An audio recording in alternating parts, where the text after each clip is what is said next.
It was 2 years ago. I was called in to do the night shift, 10 p.m. to 4 a.m. at 7-Eleven, since somebody called out. The store was located on a busy road in a rather quiet and rural area. During the night shift, you could expect anywhere from 10 to 20 people come in to buy a beer or something else.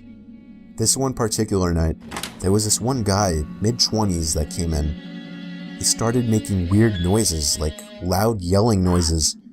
I assumed he had some kind of mental disability. In fact, my brother has a mental disability, so I immediately felt sympathy for the guy. He walked up to the counter without any items, with his head facing me, but his eyes were looking up at the ceiling. I felt uncomfortable. I honestly didn't know how to deal with it. I tried speaking with him, but he only responded in loud noises. I kept checking if he was with someone outside, but he was alone. There weren't any cars in the parking lot, so I assumed he walked.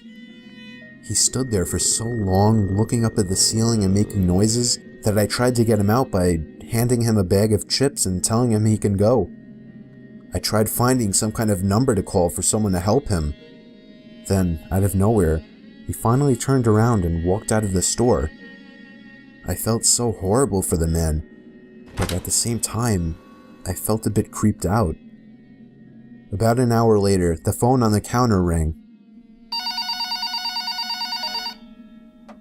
I picked up to hear the familiar yelling sounds of the man from earlier. It caught me off guard. I didn't know what to think, other than this has to be some kind of prank. I hung up on them and was now becoming paranoid of my surroundings, constantly checking the outside through the windows. Come 4 o'clock, the person working after me came in, finally allowing for me to go home. It wasn't my problem anymore. I got home and threw all my stuff on the table, ready to get to sleep. But my phone rang within a minute after entering the door. I felt a chill run down my spine. Why would someone be calling at 4 a.m.? I could only imagine it was bad news. I braced myself and picked up the phone to hear the man again. I felt sick to my stomach as I listened to the loud noises he made. I struggled to slam the phone to the receiver. All night I felt like I was being watched, even with all the blinds shut.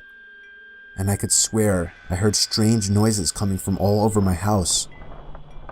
I refused to get any sleep until the sun came up.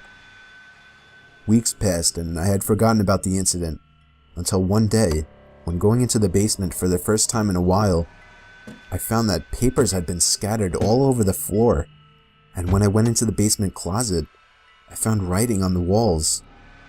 7-Eleven had been written in Sharpie on the wall, along with the address to the 7-Eleven I worked at and my house address. The most disturbing part, I also found various kitchen knives along with a large pocket knife sitting in the closet. What started out as seemingly just an innocent person turning into something of a prank ultimately turned into something much more horrifying. He had been living down there for God knows how long, and I'm just grateful that for whatever reason he changed his mind and left, because I haven't seen or heard from him since.